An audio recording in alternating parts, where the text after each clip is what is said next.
Hi, this is Brad Lineberger, Certified Financial Planner, here at our 2024 Retirement Planning Today class.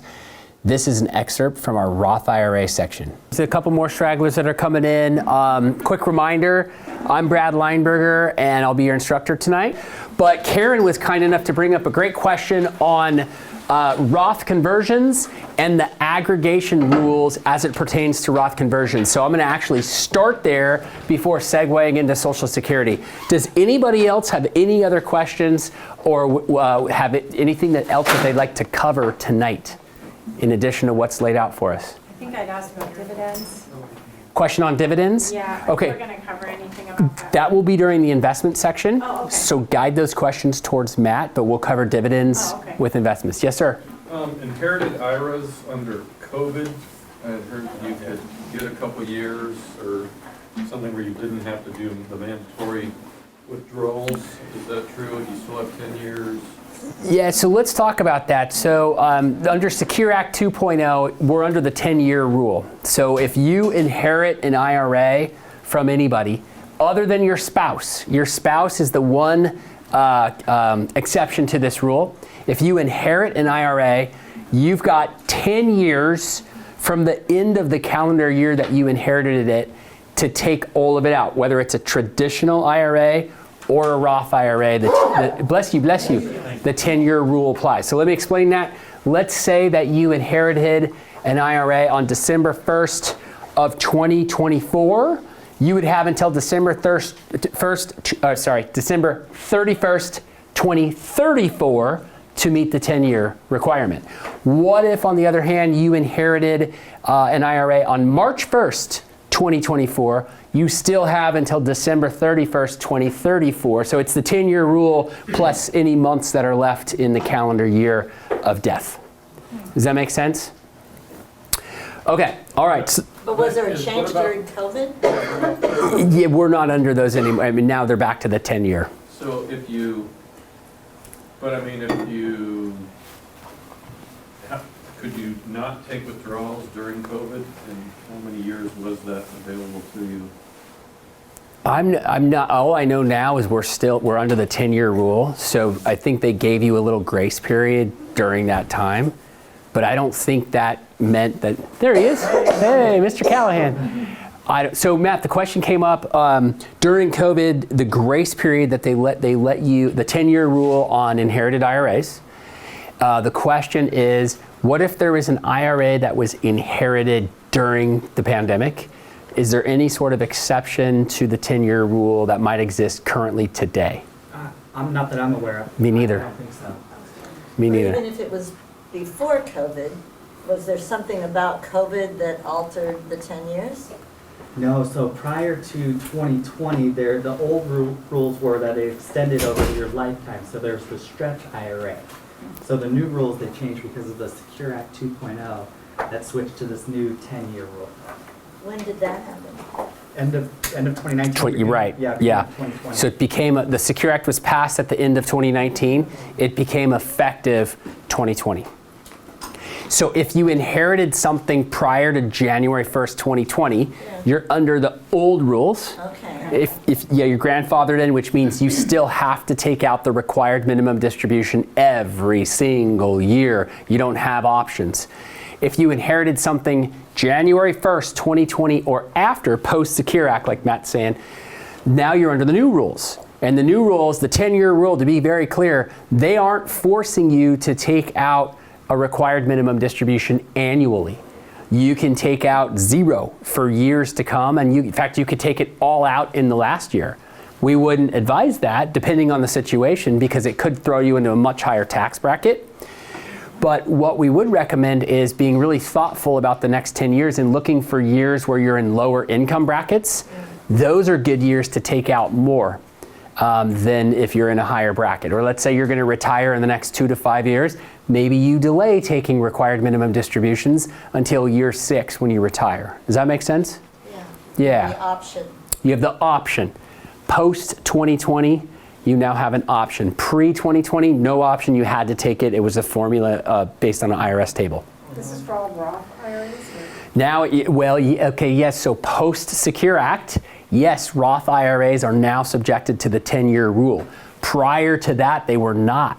But So it's just the Roth IRA or all of them? all IRAs, Inherited, every IRA, yeah. only inherited. Now remember I said that your spouse, if you inherit your spouse's IRA, here's what you should do. Don't keep it in their name for the benefit of you.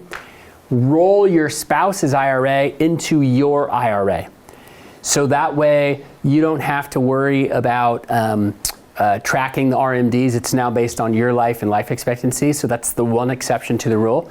You inherit an IRA from anybody else, it has to remain an inherited IRA for the benefit of you. But if it's your spouse, roll it into yours. I guess there would be an exception of the 10, if there's beyond 10 years of age. Right. You want to explain that? Or is So it are too, new rules? yeah, or is it too in the weeds? Yeah, I think that's. Okay, that's next class. Next class. Okay, so we got a lot of ground to cover. I want to pick up where we touched a lot on IRAs and Roth IRAs, but I felt like there's a couple key takeaways I want to make sure you understand. It's the income limitation. So these are updated numbers. This is traditional IRA deductibility phase out. Okay, so in plain English, what that means is you make too much money, you cannot get a deduction for an IRA. So here's if you're married filing jointly and you're north of 143,000, you're out. This is on your modified adjusted gross income. If you're south of 123,000, you're in. And if you're in this range, you can contribute a partial amount, but not the whole amount. Okay? If you're a single filer, here's the same range. South of 77, you're good. North of 87, you're bad, and in between, there's a phase out. Now notice a key detail that I said. The word I used was deductibility.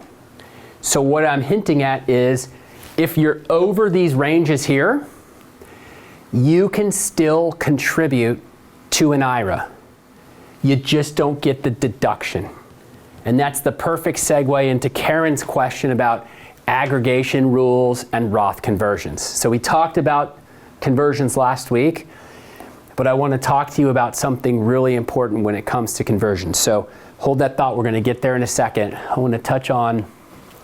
This is not a SEP IRA, it's 401k, it's only what's called traditional IRAs, not other. Correct. SEP IRAs are different. There's different limitations. Simple IRAs are different. So SEP IRAs and simple IRAs are retirement plans for businesses. If you're a business owner, you can set one up, or perhaps you're an employee of a company that has a SEP or a simple IRA. There's some nuances and some differences. If this pertains to you, bring it up at the third class at the laboratory, and we could dive into the details if a SEP or simple is in your life. We can help you with that stuff. Okay, good. All right, so we did talk about Roth IRAs. You guys know that right now on traditional IRAs that are in your name, you have to take required minimum distributions at your age 73. In 2033, that number increases to 75. So if you haven't turned 73 by 2033, then it becomes 75. And that's the year that you must take money out of any traditional IRA, simple SEP, 401k. The IRS wants their tax dollars, okay? And that's one of the cool things about the Roth is it's not subjected to required minimum distribution rules, okay? And then the piece that I wanted to show you on the Roth, so for both IRAs, traditional IRAs, and Roth IRAs, the contribution limit is $7,000 per person. If you're over the age of 50, you can contribute an extra $1,000. And for married couples, they could get $14,000 in. Even if only one of you is working, both of you can make the contribution, okay, per year. Now, on traditional IRAs, remember, if you're over those income limits, you can contribute to a traditional IRA.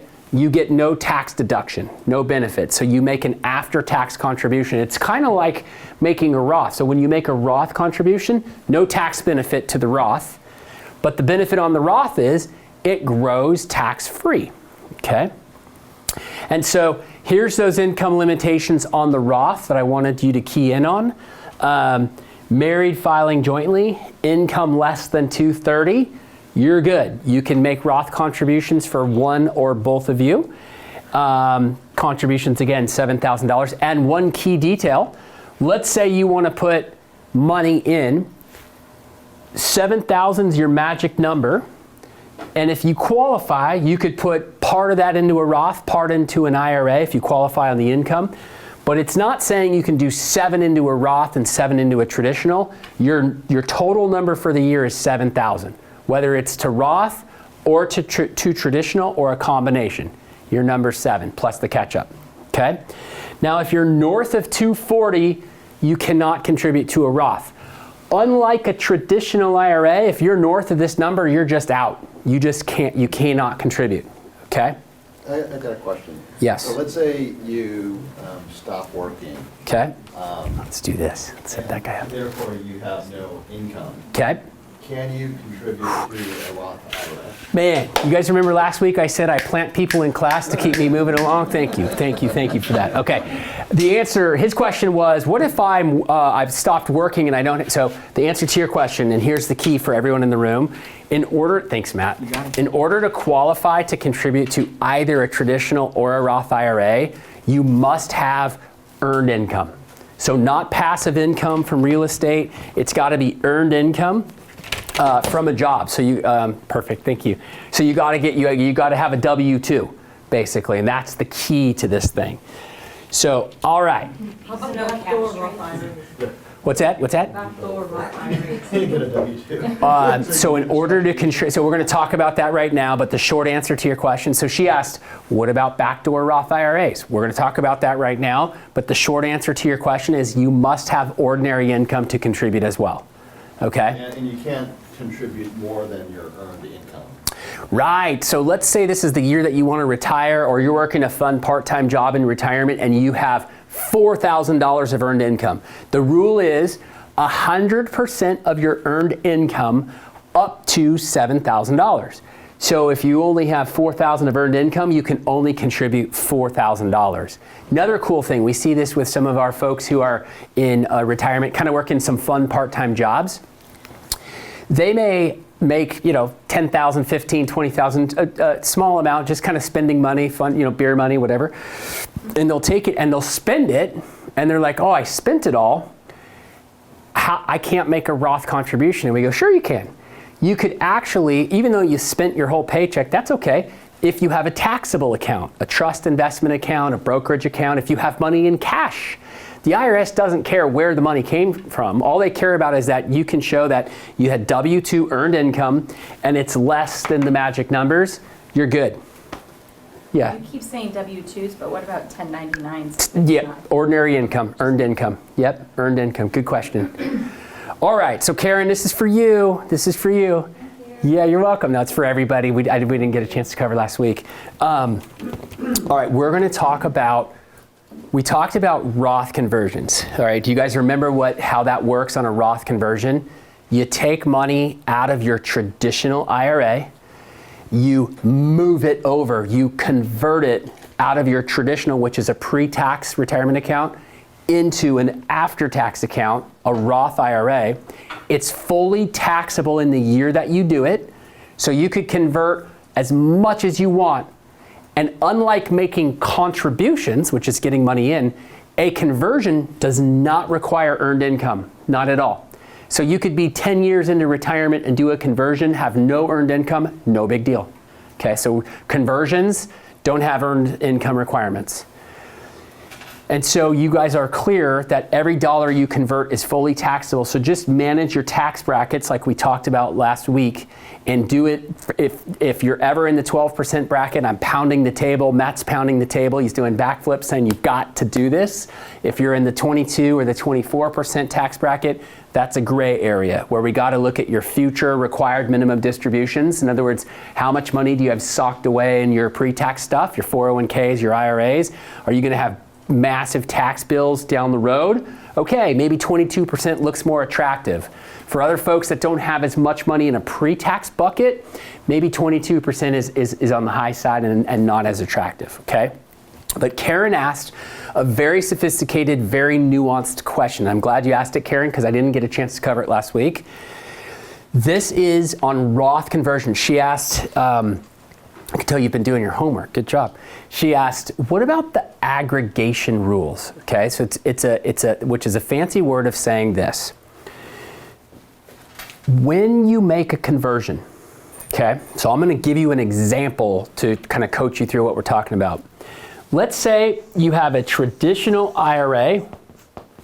You got a traditional IRA, and you've got $95,000 in that traditional IRA. I'm going to use easy math here, okay?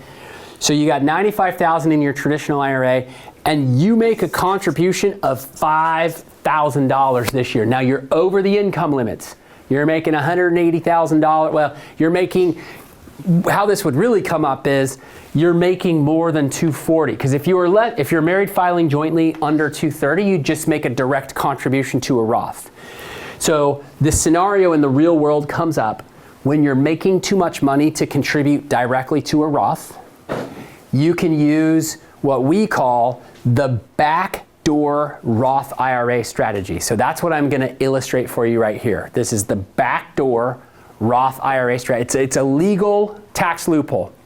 And Matt and I have been waiting for 13 years for them to close this loophole. Since 2010, we've been this was an anomaly that came up in the 2010 some tax changes, and we've been waiting for this thing to close for 13 years, and they haven't. And so every year we're coaching people to take advantage of this, but we're telling people this thing's gonna go away at some point. But now, I mean, I better knock on wood, but who knows? Someone once said, you know, the IRS has bigger fish to fry. They're not really worried about $5,000, $6,000, $7,000 backdoor Roth contribution. So, okay, as long as this legal loophole exists, I'm gonna coach you. So here we go. This is backdoor Roth IRA strategy. You have $95,000 in a traditional IRA. You make too much money to contribute to a Roth through the front door, so you make a contribution to your traditional IRA. Now you make too much money to get the deduction, so it's an after-tax contribution. Everybody with me so far? Yeah. All right. So then you say, well, great, I made a $5,000 contribution. I've already paid taxes. I did not get a deduction on this $5,000. I've already paid taxes. I'm just going to go ahead and I'm going to convert that $5,000 over to my Roth IRA. I'm going to take the $5,000 that I just contributed on an after-tax basis. I've already paid my taxes on it. I'll just go ahead and convert that $5,000 into my Roth. I'm good to go. And the IRS is going to say, you're not good to go. You owe us some money because of the aggregation rules, which is what Karen asked about. Which in plain English, and why I set this up with kind of easy math, notice that when you add the two amounts together, your after-tax dollars and your pre-tax dollars, it comes up to what? $100,000, $100K. And you just did a conversion of $5,000. The IRS goes, well, hang on a minute. Of your $100,000, 95,000 or 95% is actually pre-tax. And so the IRS, in the rules, in their eyes, they view your conversion of 5,000. You have to take 95% of it and report it as income. In other words, in plain English, you can't cherry pick the piece of your IRA. They aggregate, they count together all contributions, both pre-tax and after-tax, and that's what shows up on your 1099, and you pay taxes on that. So that's the aggregation rules. The bottom line, look at your IRAs. If you have money in a traditional IRA, doing the backdoor Roth IRA strategy may not be the best for you, depending on how much money you have in that IRA. And again, this is third class stuff. Bring your stuff and we'll look at your situation and go, okay, does it make sense? If you have small IRAs, yeah, maybe you just convert them and just clean the decks and do it. And then it opens the door. Let's do backdoor Roths every year until you retire. Maybe it makes sense. Or in a situation like this, if 95% of the conversion was taxable, then it's like, I don't know, it really depends on your tax bracket. But that's what the aggregation rules are. That's how they impact the backdoor Roth IRA. But let me tell you another strategy. You could always consider, and you got to be really careful with this one. Again, we would want to look at details. You could, if you wanted, take that traditional IRA. Remember I said 98.2% of the time you leave an employer, roll that 401k out, go to an IRA, invest in low-cost ETFs. They're better. You could get a broadly diversified portfolio that gives you access to everything you need in a low-cost manner. Get out of your 401k. Oftentimes, there's hidden fees. They're very expensive. You don't have enough asset classes. 98.2% of the time. Well, here's that little exception to the rule. If you're one of the exceptions and your 401k plan is not too expensive and has good investment options that give you a broad selection of lots of different asset classes at a low cost, you could consider taking your IRA, your traditional IRA, and rolling it up into your 401k. So for whatever reason, it's just the rules. I don't understand them, but it's just this is the landscape, this is the rules of the game. The IRS, the aggregation rules that I just explained, only apply to IRAs. They do not apply to 401ks. So if you had this same $95,000, heck, if you had $950,000 in a 401k, but nothing in a traditional IRA, you're good to go. You could go backdoor Roth all day long, no tax consequence. Okay? Let me say that again. Money in a 401k is not subjected to the aggregation rules. So the one exception to always roll your, for the most part, you should always roll that 401k over. Most of the ones that we see are just crap. But if you have an employer that really cares about you and has done their due diligence and has done their homework and they've got enough asset classes, and Matt, in next section, Matt's going to talk about the asset classes to build a robust portfolio, then you could consider a IRA roll up to the 401k. It's rare. It's an exception. It's very rare that we see a 401k. So there's an old saying, don't let the tax tail wag the dog, and that really applies here. Don't risk your retirement by doing a roll up just to get an extra 7 or 8 grand in the backdoor Roth. If your 401k options are terrible, this is not a good solution. But every now and then we'll run into 401ks where this makes sense, and then it paves the way for that backdoor Roth IRA. Question? This is a basic question. So the original 5K you put in there, you said it was tax and non-deductible. So this. Yeah, the 5K. It's non-deductible. Right, but you also said it was taxed. It was, right, tax. So you earn your money, and the IRS goes, oh, you make too much to get a deduction on. So just like any other money that you earned on your check, you paid taxes on it. You paid income taxes on the money, but you said, well, I know I'm allowed to put money in here after I've paid taxes. I'll go ahead and do that. Even though I get no benefit, I'll go ahead and still make a contribution to this IRA. I just don't get a tax deduction. So you paid your income taxes in the year that you earned the $5,000 that you put in.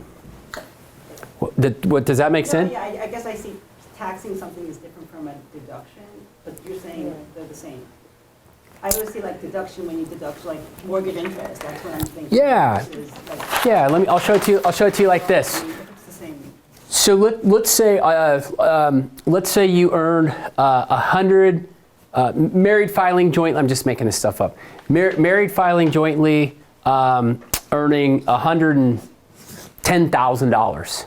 And you said, I'm going to contribute $7,000.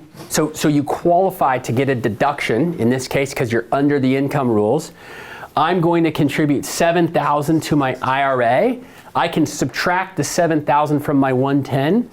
And so that deduction brings my income down to $103,000.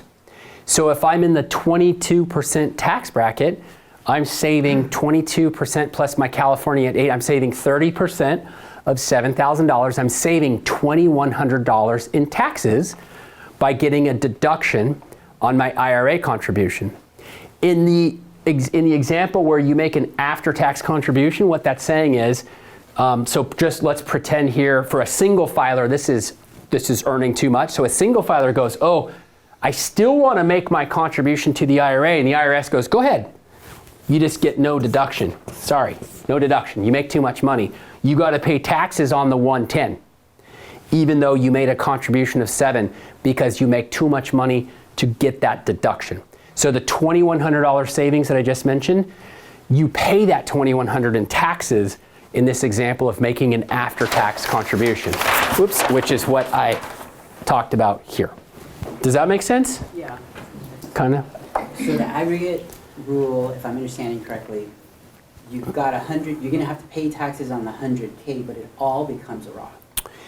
Or only the 5. Okay, so you pay, so good question. What he's asking is, okay, so in this example, the example I made up, you only converted 5,000.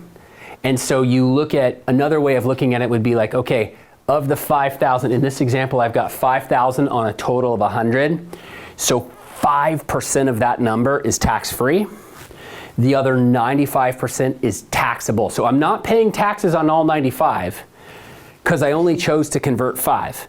I'm paying taxes on 95% of whatever I choose to convert. Now, if you decided you wanted to convert the whole 100, then what you said was true. Make sense? You're self-employed. You're a business owner. You are in the sweet spot. So go put yourself a good 401k in place, get great investment vehicles, roll all of your traditional IRAs up into your 401k. You could do backdoor Roths all day long and feel comfortable and confident that your 401k is solid because you get to control that. A lot of folks don't get to control the 401k. Yeah. Well, I don't quite understand why you need to first go put it in a traditional IRA in order to put it later in a Roth. You can just put it right into a Roth. No, in this example, we're assuming that you make too much. Remember what I said? If you can qualify from an income perspective to go directly to a Roth, do that. Oh, I see. Right, If right, you cannot. right. So I'll put it to you another way. When you do a backdoor Roth is when you make too much money to contribute to the front door of the Roth. Does that make sense? Yeah. Okay, question. Yeah, so let's say you make your contribution to your traditional. Okay. You're unsure where your income's gonna land, and you land above that limit. Okay. Then just go to my brokerage account and then just do a transfer into a Roth. Well, you can, but tell me, again, this might be third class stuff, but do you have money in an IRA? Yeah. So in this case, this story applies to you. So we'd have to do the math. So let's say you put $7 or $8 grand in, depending on age, and depending on how much you had in traditional, that's going to tell you that conversion that you're talking about. That you said transfer, the correct word is conversion. That conversion is going to be taxable depending on how much money you have in your traditional IRAs. Does that make sense?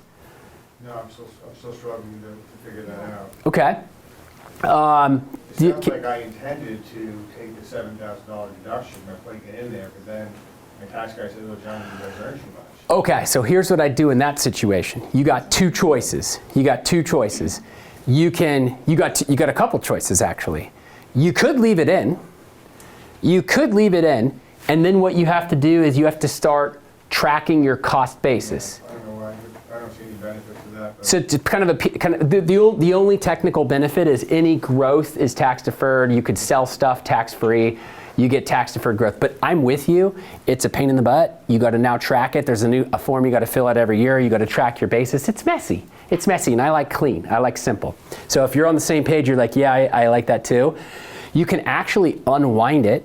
There's a form, and I've done that. That's why I've had that unwinding before. That's why I'm just wondering if. It's called, so when you said transfer, maybe you're thinking of what you did in the past, which is a removal of excess so it's not a conversion, Yeah. and it's also not a transfer. It's technically a removal. You're undoing, you're getting a mulligan. But can I convert it to a Roth?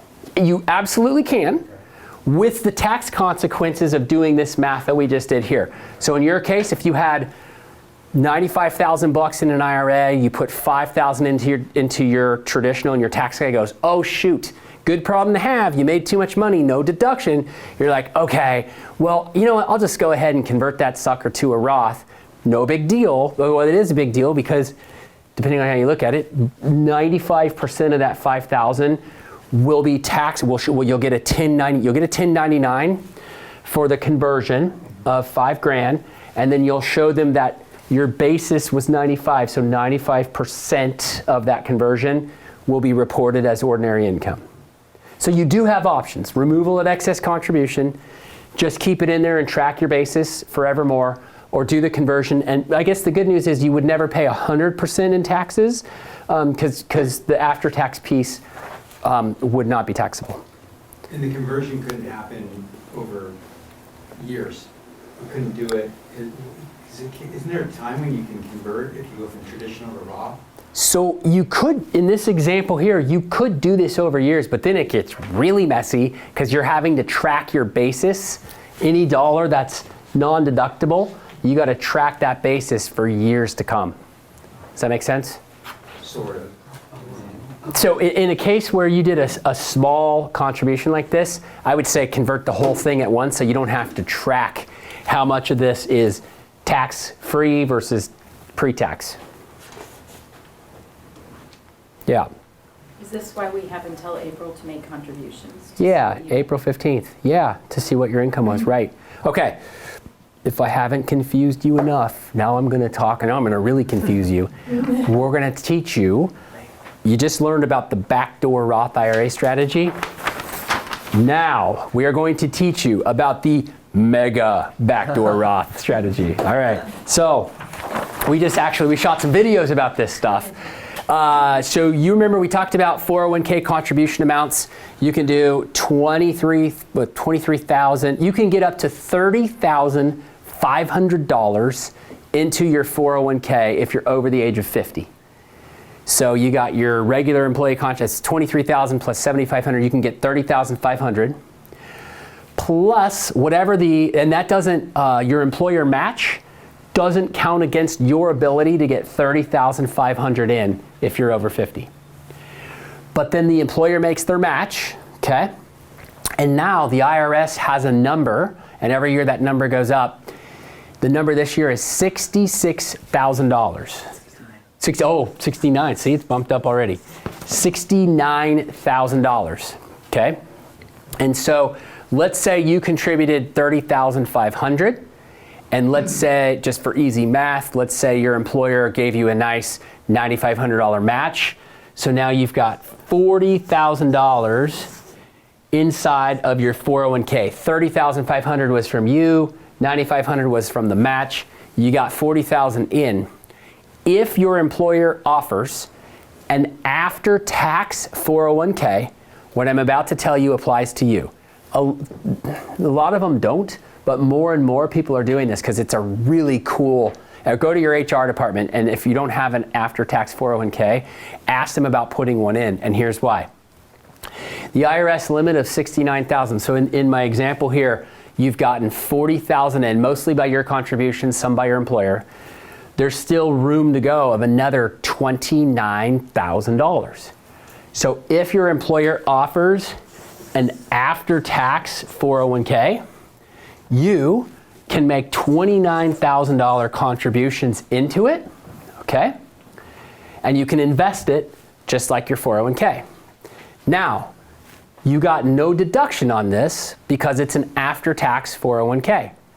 Why in the world would you do this? You get no deduction. Kind of the point you were making, you're like, why would you do this? I'd ask, what? Because it'll grow tax. Yeah, so at the very basic level, yes, it will grow tax deferred for sure. So so if you're in a really high tax bracket, there's a little pickup. And that's also why you'd make a contribution to a non-deductible IRA, even if you couldn't convert it, because of what Linda said, because it'll grow tax deferred. That's the very basic answer, and that's true. But here's a savvy way to use your after-tax 401k. The employers that are putting these after-tax 401ks on, they're getting smart. They're putting provisions in there. So we talked about the bucket of the traditional 401k. So every dollar you put in there lowers your tax bill. A lot of these plans now have Roth 401ks.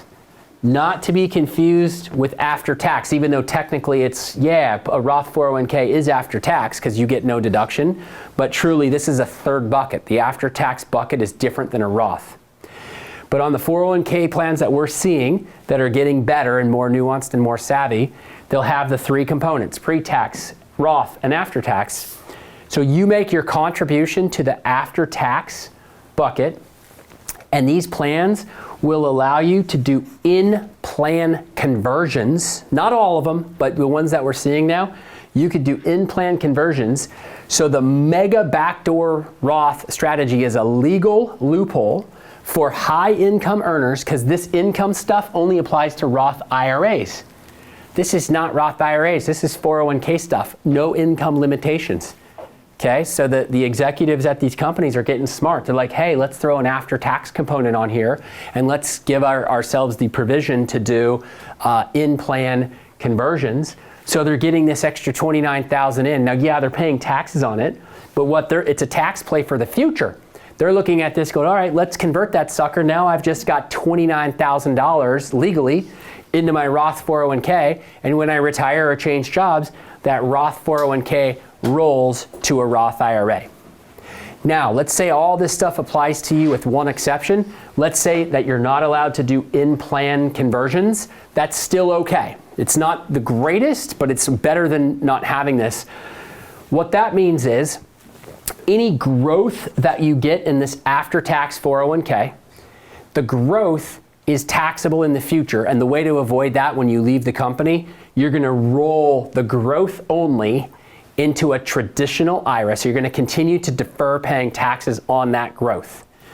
But those contributions that you made originally, those can be rolled to a Roth IRA when you sever service. So in our perfect world, we would prefer to see in-plan conversions available. So that way all the growth, you get the money right away into your Roth 401k and all the growth happens in a Roth 401k, you're good to go. Your plan B strategy is if there's no in-plan conversions allowed, then when you sever service, you'll roll your contributions into that Roth IRA, and then the growth rolls into a traditional IRA. Make sense?